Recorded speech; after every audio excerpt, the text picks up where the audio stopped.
So there is a direct connection between rebellion and witchcraft. When I say rebellion, I mean rebellion against God. This is brought out very clearly in 1 Samuel 15 and verse 23. These are words that were spoken by the prophet Samuel to King Saul after Saul himself had become a rebel. He had refused to obey the particular charge and commission that had been given him by God through the prophet Samuel. And here Samuel is telling Saul God's estimate of his conduct. And he says, we could read verse 22, "Has the Lord as great delight in burnt offerings and sacrifices as in obeying the voice of the Lord? Behold, to obey is better than sacrifice, and to heed than the fat of rams." And now he goes on with this definition of witchcraft. "For rebellion is as the sin of witchcraft, and stubbornness is as iniquity and idolatry. Because you have rejected the word of the Lord, he also has rejected you from being king." Samuel makes two comparisons there. Rebellion is a twin of witchcraft. Stubbornness is a twin of idolatry. I'm not going to comment on idolatry at any length, but let me point out one way in which a stubborn person is an idolater. A stubborn person makes idols of his own opinions. That's a form of idolatry. You see, it's interesting to consider our attitude in the church today. We won't accept, as a most part, drunkards or openly immoral people. But how many stubborn people do we have in church? And in God's eyes, they're idolaters.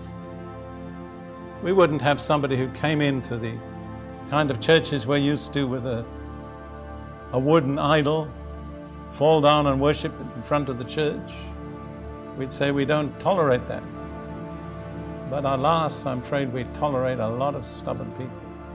And often we let them get away with it.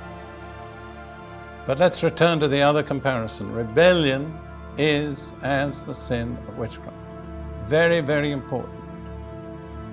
The root of witchcraft is rebellion. And wherever you find rebellion, you can anticipate witchcraft. I learned this in the ministry of deliverance. For instance, I learned that if a person needed deliverance from a spirit of witchcraft, almost invariably, they also needed deliverance from rebellion. And conversely, where you encounter a spirit of rebellion, you better check to see that there isn't also a spirit of witchcraft. They're close together. Let me try and explain to you simply how this comes about.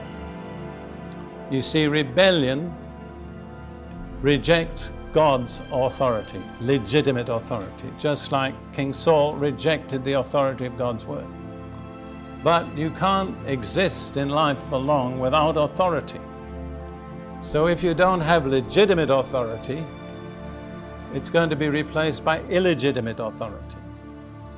And if you have illegitimate authority, it has to be supported by illegitimate power. And the illegitimate power that supports rebellion is the power of witchcraft. So really, wherever you find illegitimate authority being exercised, you better be prepared to deal with witchcraft. There's a very clear example in the United States in the 1960s. There was the rebellious generation. They turned their backs on almost all accepted forms of authority, parents, church, government, whatever. And they became a generation of rebels. Now, I've dealt with many of them, and many of them that met the Lord are my friends today. But almost without one exception, all those who went in rebellion went into the occult, went into the satanic supernatural, went into witchcraft. This is the logic of spiritual experience. It is almost impossible to be deeply involved in rebellion without sooner or later coming under the power of witchcraft.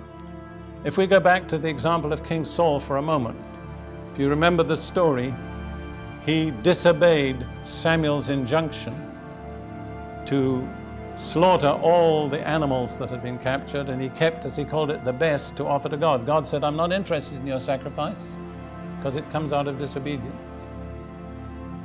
Now, Saul himself, as king of Israel, had actually put away all the witches from Israel. But just before his death, in desperation, when he couldn't hear from God, he himself sought to a witch. That's not an accident.